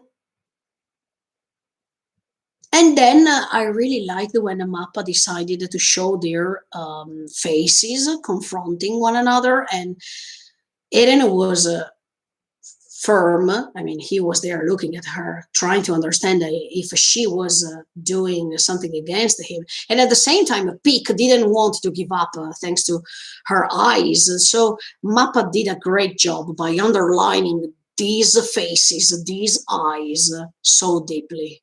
Good job, Mappa, for real. And then and then Gabi comes back with the same questions because even Gabi was tricked. Did you see the perfect strategy Pika used? Could trick not only Eren, but she tricked even Gabi because she didn't understand is a Pika traitor or not. So Peak's plan was really great because even Gabi was a warrior already. She was born like this and she was handling, and she also used lots of strategies. Do you remember in episode 1 when she was trying to fake in order to defeat um, the Eastern military forces where that they tried to attack Marley to gain the Titan's power, okay? So even Gabi knew that in war you have lots of strategy, and you have lots of a plan B, plan C, plan D, or you can create this into your mind in order to save the situation. But she was tricked by Pika. That was something crazy. I mean, Pika created a strategy plan that could trick even Gabi, who was used to use tricks. I mean, who was used to use strategical plans in order to trick others. That makes you understand that Pig's plan worked somehow. Yeah, at the end of the episode, we saw that even if Eren didn't trust Pig 100%, she tricked Eren at a certain point. But then, okay, Gabi is repeating the same things once. She thinks that even Pig is a traitor because she saw that Zeke is a traitor. So maybe at this point, even Pig is a traitor, right? But let me tell you honestly, what Pika told Gabi, I think she's totally true, and she was meaning this. I mean, while I think that Pika was faking regarding Eren and regarding the fact that she wanted to trick Eren, when she was talking to Gabi, Pika was true. I mean, Pika was really meaning those words. And she was really explaining to Gabi for real, once for all, the truth about them. Especially when she said, look, Gabi, are we Marlians or Eldians? No, we are Yumiru or Ymir population. We are Eldians. You will never be able to turn into a Marlian, even if you try your best. You will never be recognized 100%. Plus, as you could see from what happened from the Battle of the Fortress Lava in episode 1, you understood that Titan's power is about to vanish, and once it's vanished, also we are about to be exterminated or killed because we are not useful anymore. So what Peak wanted to tell her is try to open your eyes. Things are so evident. It's time for you to face reality. Even Peak was brainwashed, but Peak, throughout experiences, understood that reality was not what she was convinced to think of when she was a kid. So I hope that now Gabi understands, because no matter how many people told her things, I hope that now she can trust Peak and she understands finally that what she was doing throughout her whole life was meaningless, was just an act. I really hope so. But anyway, what Pick told Gabi, even if later we understand that all she did in front of Eren was just an act, but what Pick told Gabi was the truth. Just in those frames, in that specific scene, all she said was true. But then, of course, she was saying this also to convince Eren that she stayed on his side. Really strategical pick. And then she was promising Eren, okay, I will show you where my I will show you where my other comrades are, so you can trust me. Look, at the end of the day, she showed Eren where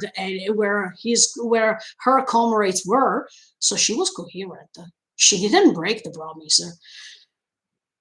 That was really awesome. At the end, she really revealed where her comrades were. So, wow, that was really beautiful. And wow, wow, that scene was really amazing. Then we go back to Yelena and the others. Yelena explained everything, but yeah, I agree with the John when she was saying we will do everything gradually, pacifically, peacefully. I was like, and in fact, John anticipated me because he said, peacefully? Do you think this is peacefully? This is done peacefully? I agree. I really agree with the John. It's not done peacefully. In fact, many people were killed even now in the forest. Because then Zeke said, "Look, I did this, Levi, because I wanted to save them." Was that peacefully? No, but okay. And then John said, "Yeah, we will be killed, and we will be attacked. So who's going to protect us?" And Elena said, "Look, we have the Rambling. His story is making kids, and she can transmit. I mean, they can inherit the royal blood line, and at the same time, Eren is giving his founding titan to another one, and another one. And when you are in a hard moment, you can use the rumbling. Finished. John is great one more time because he is saying, "How are you sure of this? I mean, how can you be sure that everything is going as you say? There is not the certainty of the things you say." This is correct. Because Yelena is basing, I mean, she's talking just because Zeke told her that this will happen. She doesn't have a confirmation in front of her eyes. She is brainwashed, let me say it like this. But everything Zeke is saying, Yelena, okay, it's a fact. The God of salvation said it, it's correct. Let me believe so. As you can see, Zeke was brainwashed when he was a kid, but he learned how to use the same method to others, how to use others for his purpose. In fact, he used this sort of technique to Yelena, and it's working because Yelena is totally brainwashed. She's convinced that everything Zeke is saying is like gold transformed into a waterfall. Like, yes, everything Zeke is saying is correct. Yes, let's follow it. Can you doubt at least somehow? No, because Zeke is the God of salvation. So let's not say anything, because if Zeke said it, it's confirmed. Just because of his past, everything is confirmed. I like John here. He's totally right. How are you sure that what you're saying can have a good result in the future? And okay, Yelena said, even other countries, they are not certain of everything. Okay, this confirms that what Kruger said was correct. There is not an absolute truth in this story. And yeah, everyone was fighting just for their own beliefs. Not because it was confirmed. Even Grisha didn't confirm anything about what he thought about Ymir or Ymir. So everyone is going on thanks to their beliefs, not because there is a certainty. Everyone is doing like this. But there is a difference. Eren can be an exception because in his case, if he can see things from the future, that's a sort of confirmation that Zeke doesn't have. Because Zeke doesn't own the founding titan, so he doesn't have the chance to see if his plan can be a good plan or not. But Eren, if he can see everything from the future, if he can see some things from the future and he has this power, what he's doing can have a sort of confirmation. Do you understand what I mean? It makes sense. And that's why I think that Eren is not going on totally with Zeke's plan. He has another plan, or he has a Zeke's plan plus something. I don't know if you understand what I mean, but that's what I believe. Yeah. And then look, when Yelena is talking about Eren and Zeke like two Messiah, like as if they are two Jesus Christs. It's the first time that I put a plural on Jesus Christ, but they will become legends, and everyone will talk about them in the future as if they were the saviors of humanity, blah, blah, blah, blah, blah, blah.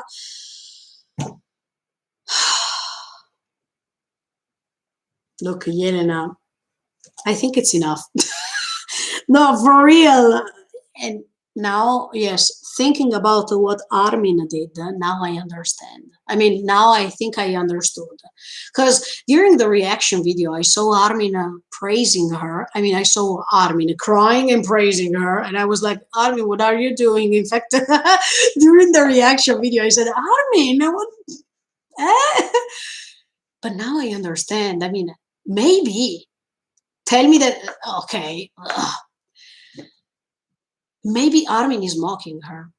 I mean, he was crying and he was saying, your things, what you say, they are so beautiful.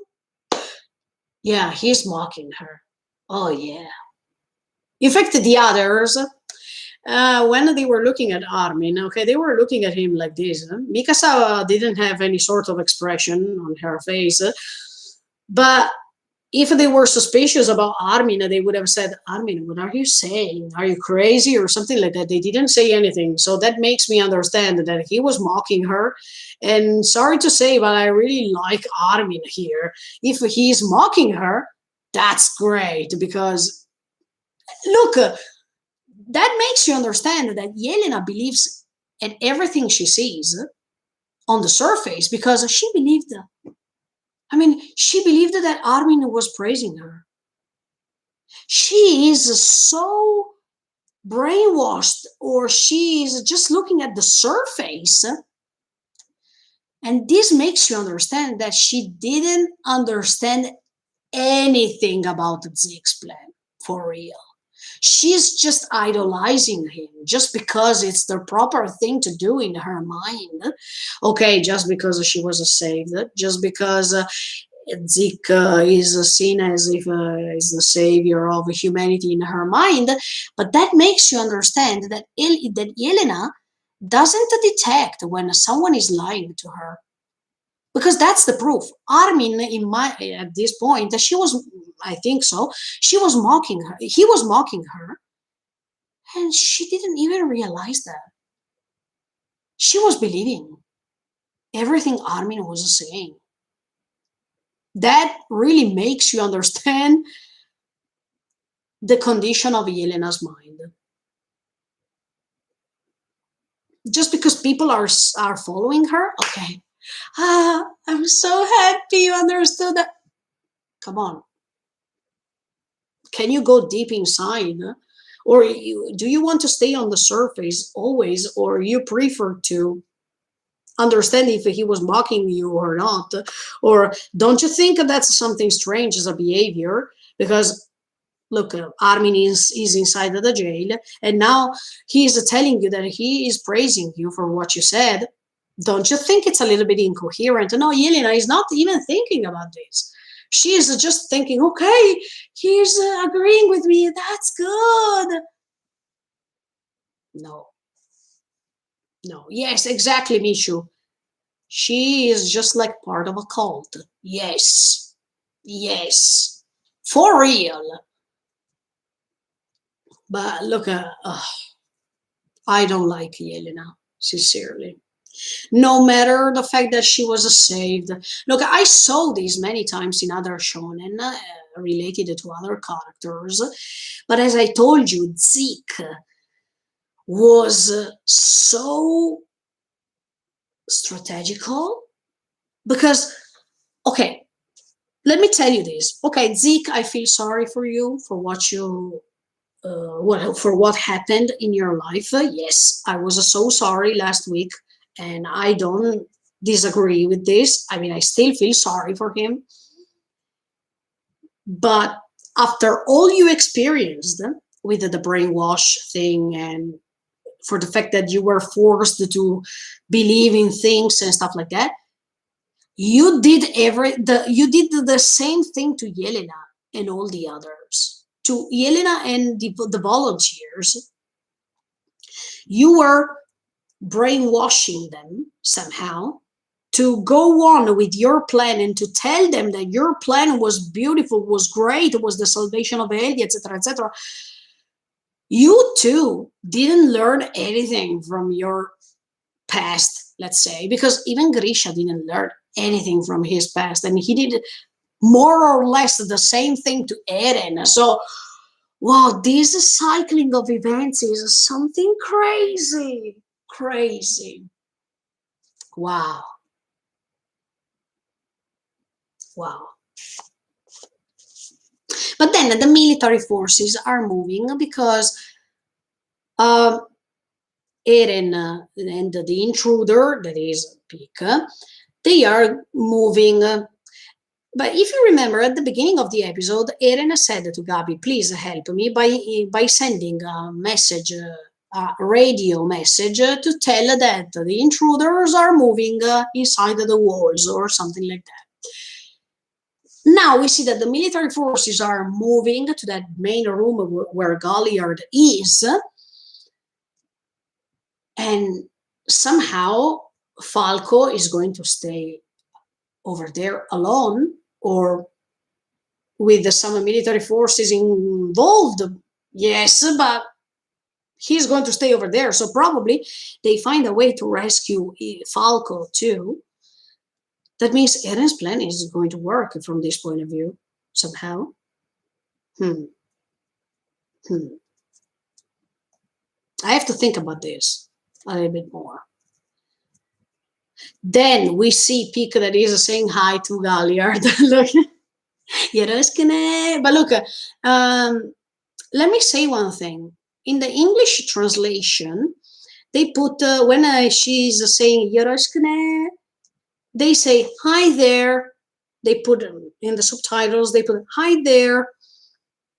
In Japanese, correct me, Japanese people, if I'm wrong. But when you say Yoroshkune, it means it's like as if you're saying I count on you.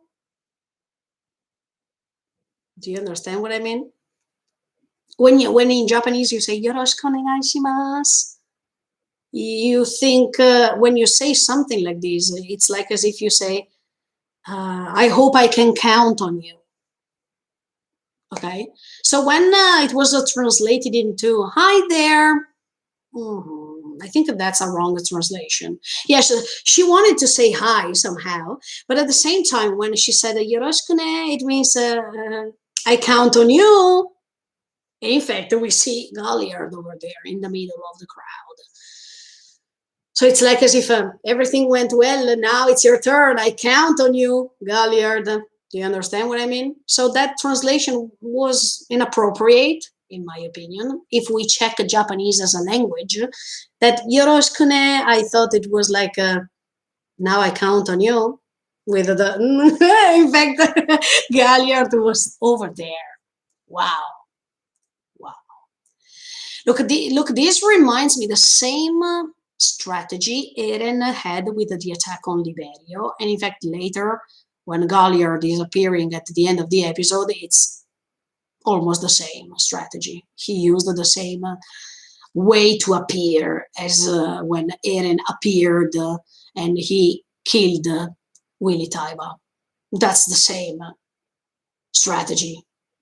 But anyway, that was really strategical because they unified all the military forces next to Galliard. So when he was transforming into Titan, all those military forces, people around him were killed. So they got their revenge too. But now, let me go back 1 second with the plan Peak had, this strategical plan she had, and let me tell you point A, point B, point C, etc., etc. So you will understand how strategical her mind was and is, because Peak, wow, she's the perfect example of a warrior. So, number one, Peak is trying to test Eren if she can control him by saying that she is against him. It's not working. Okay, plan B. Let me fake that I'm staying on his side. He's not believing me totally. Okay, let me use even my family and my personal experiences, because let's see if I can get in touch with him by using feelings. And then she's using even her comrades, because she says in other strategies, okay, if he's not believing me totally, let me tell him that I'm going to reveal where my comrades are. That means I'm going to betray even my comrades. And probably he's going to believe me. Number six, then she's trying to say that Gabi one day is turning on their side so she can convince her. So as you can see, even the manipulation of thoughts, etc., etc. And plan D or G, or call it how much you want. She's even trying to confuse Eren by telling him that probably his relationship with Zeke can be compromised because he doesn't know the main secret behind this spinal fluid, and how can he use it, because Zeke didn't tell him. And that's quite strange, because if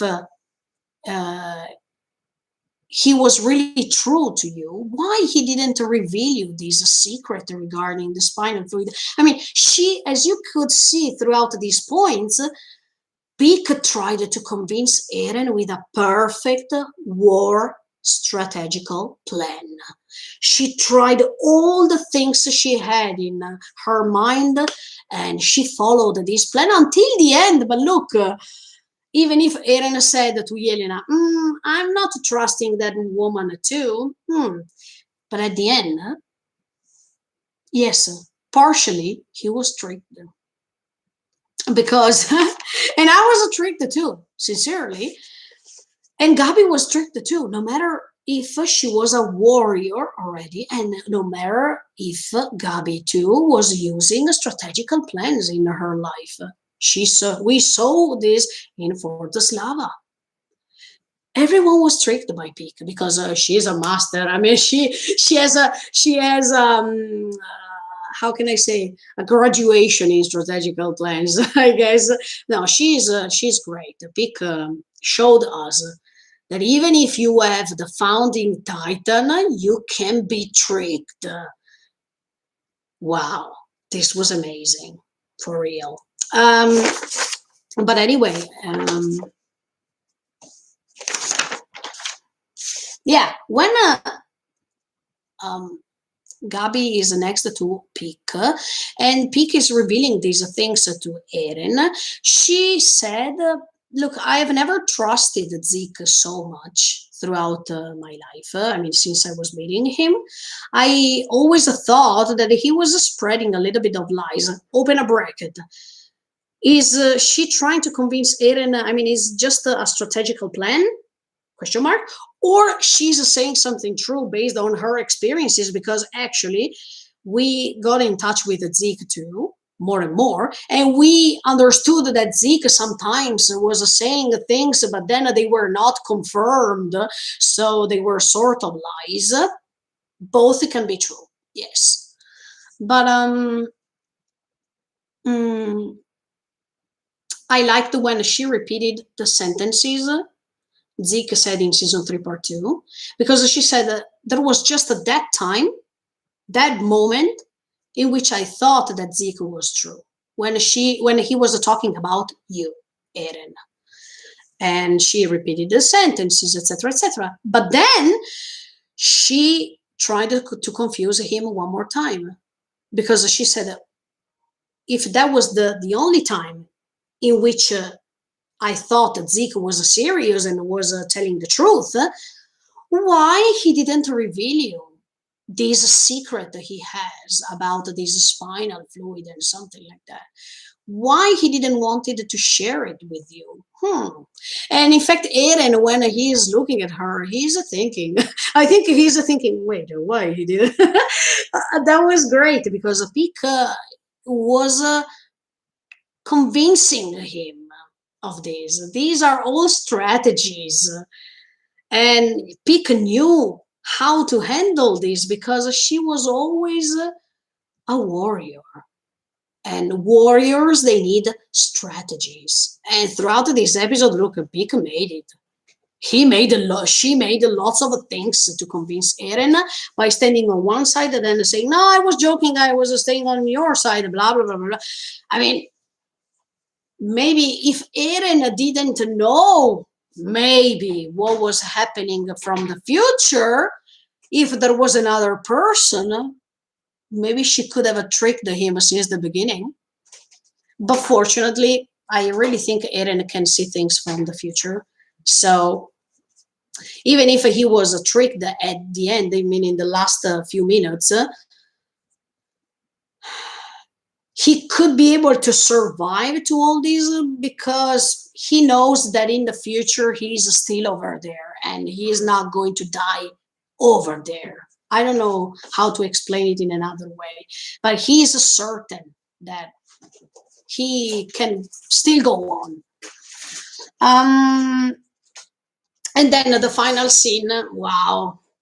Wow. First of all, I wanted to say that I really like Mappa's style because they really underline the details, important details, such as the eyes, the movement of the hair.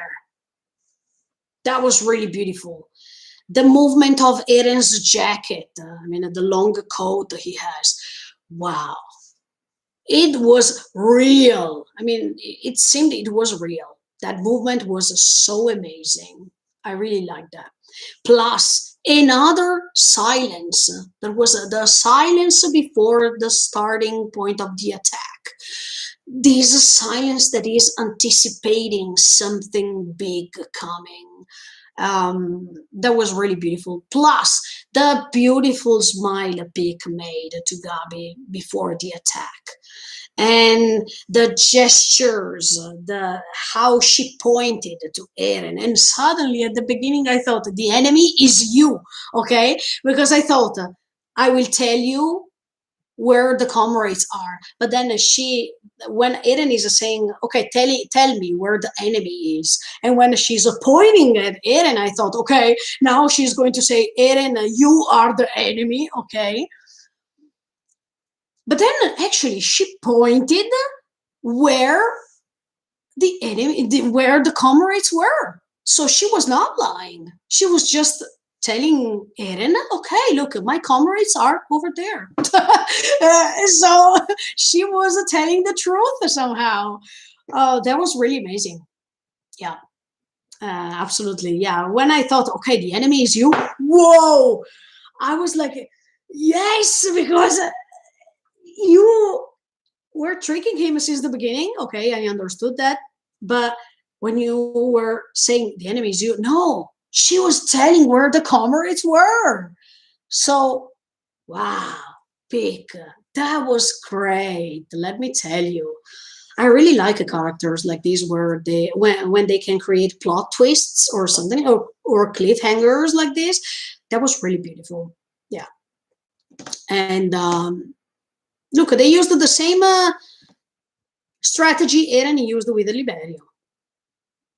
Because do you remember Eren was in that sort of a basement underground, let's say, of that building, full of people, so surrounded by lots of families and lots of civilians and also military forces. Here we find a Galliard who is downstairs, surrounded by lots of military forces, and he's about to transform, so they are about to be killed. Same strategy. Plus, he's appearing from down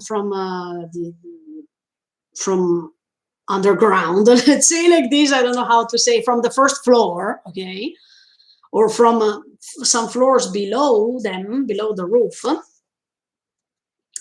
and it's the same because even Eren was appearing like this. And Eren was cutting in two parts Willy Taiba. Do you remember, before eating it? before eating him. Sorry, it's not an object. Before eating Willy, and Galliard used the same strategy because he appeared from under Eren, and he tried to cut him half, let's say, but then Eren transformed. So as we notice all the times, Galliard, yeah, you tried it, but you couldn't. But it was nice because um, they really wanted to get their own revenge by doing the same things. And as you can see here, the cycling of revenge, the cycling of events repeated over and over again, one more time. Wow, wow. This was really amazing because now you can understand when the scenes are almost the same, but it's nice to understand why the scenes are always the same or why people are keep repeating the same things because of the system, because of the world that they are living in, and because of the actions that can create a consequence. Even in philosophy is like this. An action can correspond to a consequence. So this is repeating because everybody is starting something and then there is a reaction. Everybody is starting an action and then there is a consequence. This is the leitmotif of this story over and over again until there will be a way to stop everything. And this is where we are going, I guess, with part two. Um, but then when Armin is saying Ajimatta da or something like that. I mean, he's saying it started. It's the same thing the kids of Liberio in episode one said when Raina and Zeke were coming with the Zeppelin, and they said it's starting now. So as you can see, is a repetition. The first episode of part one is having the same structure of the last episode of part one. It's like a circle. Oh my, now that I think about that, yeah, it makes sense. This story is based on the cycling of events, right?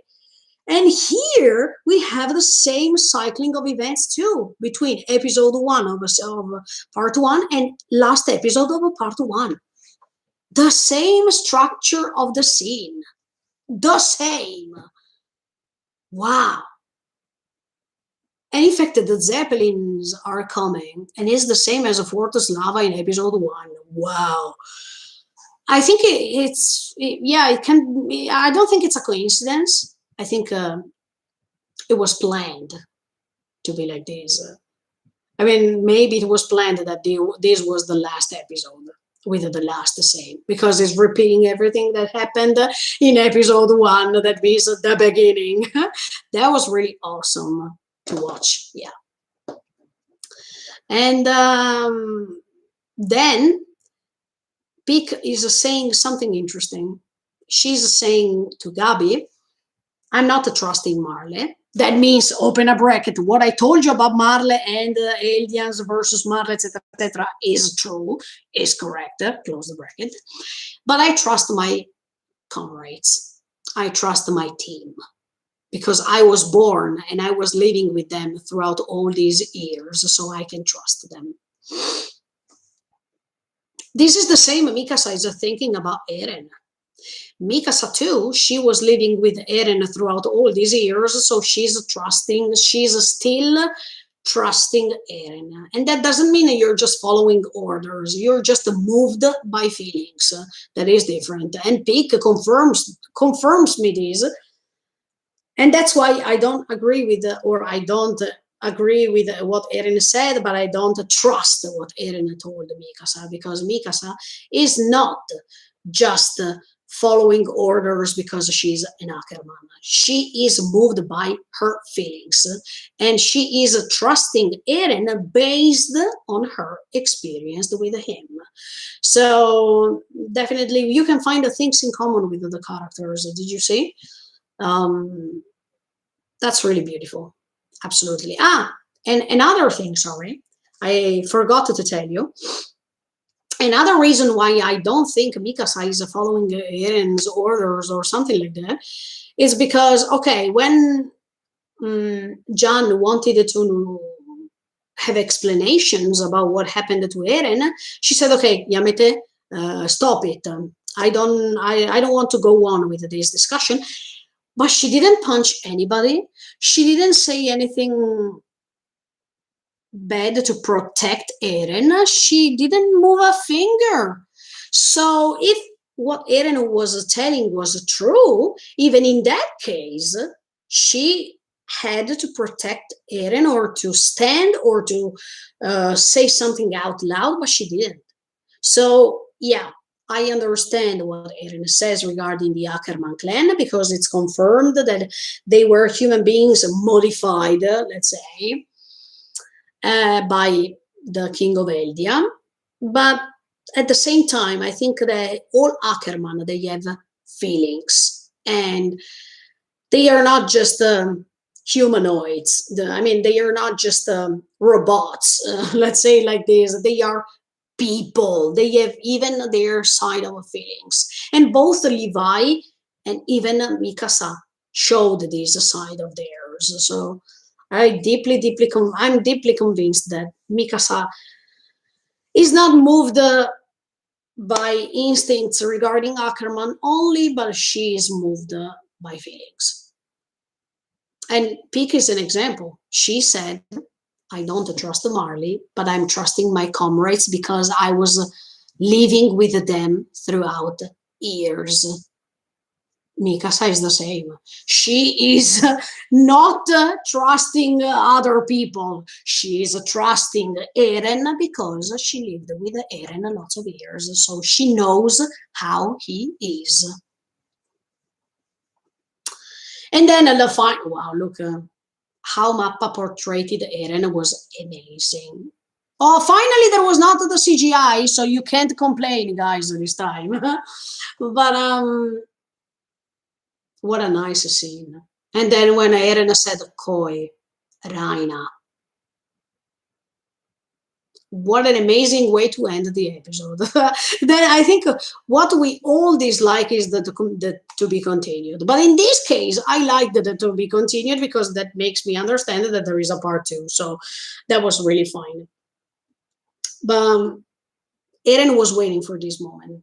I think he was surprised because he thought, okay, I think they are coming. Yes, they are coming, but they will come later. So I think he was a little bit surprised that, in fact, we see it because of his eyes when Galliard is appearing. But at the same time, he was waiting for this moment. Since that episode when he said, "See you next time, Raina." Now, when he said "Koi, Raina," because he knew that it was happening. This revenge for Liberio was about to happen, and he knew that. Okay, even in this case, when he said "Matacondo, Raina," after Liberio's attack, did he know from the future that later they were coming to revenge Marley, etc., etc., etc.? I think so. I mean, at this point, Eren knows everything that is not everything, but most of the things that are happening, and he just has to follow the path he chose. That's it. Okay, that was the end. Of course, on Thursday, I am about to rewatch even the preview, anticipation of part two. They were really strategical, Mappa too, because in that anticipation, they just put the end of the trailer, the end of the previous trailer. So they didn't anticipate anything new. And this is amazing. I really like that because I didn't want to see anything new. Because I know that in summer there will be a trailer for sure of a part two. And over there, we are about to see what's coming. So it was quite strategical. Good job, Mappa. You didn't show us anything coming. That's really great. I appreciate it because I don't like spoilers. But anyway, when the trailer will come out, I will make the reaction video for sure because it's like when you watch a trailer of a movie. Even if you watch the trailer of a movie, you're not about to understand everything in general. In fact, this is what happened with the part one too. When the trailer came out and I was looking at it, I was saying, I'm confused. Where are we? What is that? So I didn't understand. Even after watching all these episodes, if I can go back in time and rewatch the trailer, I couldn't understand anything. So that trailer was really amazing. Let's wait for the new trailer coming this summer. This summer. I say summer because I don't think it's coming in May. Oh, wait. The first trailer came out almost at the end of May. Nah, they will wait a little bit. This time they will wait for sure. Okay, that was quite long. 2 hours and 20 minutes. I'm so sorry. I'm always so long when I talk.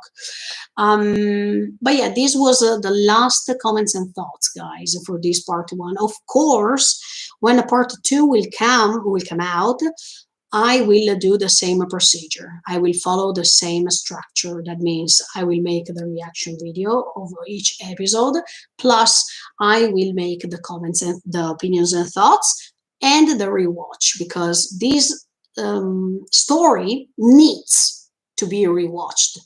And I think you liked this structure, and I thank you so much for the support. Of course, on Thursday, I come back with the rewatch of the last episode, plus the preview, plus the new theories for what's coming next. Can't wait. Um, okay, I'm going to read your comments really quick, and then I go because it's better that I go. Um, It has enough time. The second part will have other 16. No, wait. It has enough time. The second part will have around 16 months to be adapted. The production already began. Yeah, yeah. In fact, they already started in advance. Yeah, that's why I think in part two, people finally will not complain. I hope so. Mm, what do you think about the last episode? I talked about the 2 hours and 20 minutes about it, so you have all the answers. Plus, this part has good consistent quality. Yes, people over exaggerated with all the complaining they did. Studio Mappa did not deserve all this. Yes, absolutely. Look, I'm going to make another live streaming in which we talk about the people who were complaining about blah blah blah blah blah. I think it's really interesting. Um, who know the story react is boring.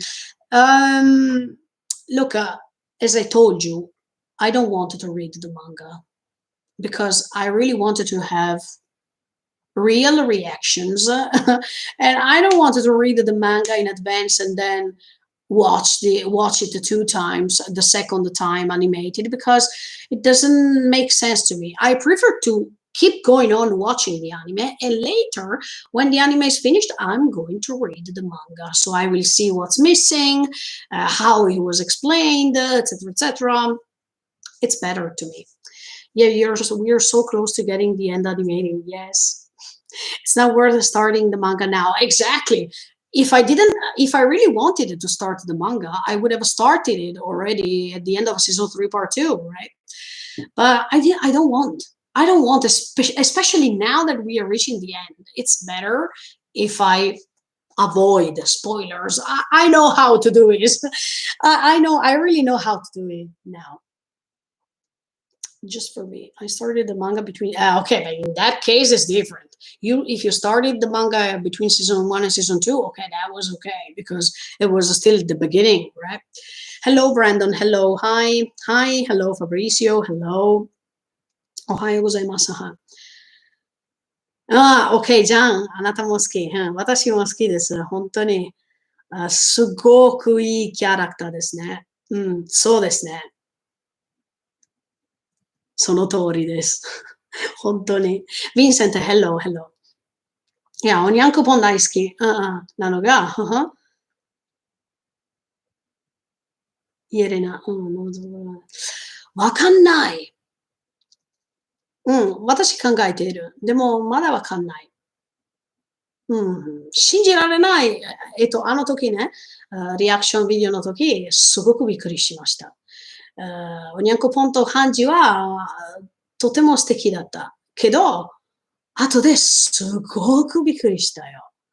何あれだから考えている。本当にでしたか本当によにゃんこぽん、今言えるなと一緒に、うーん、まだわかんないけど、あんまり信じられないね。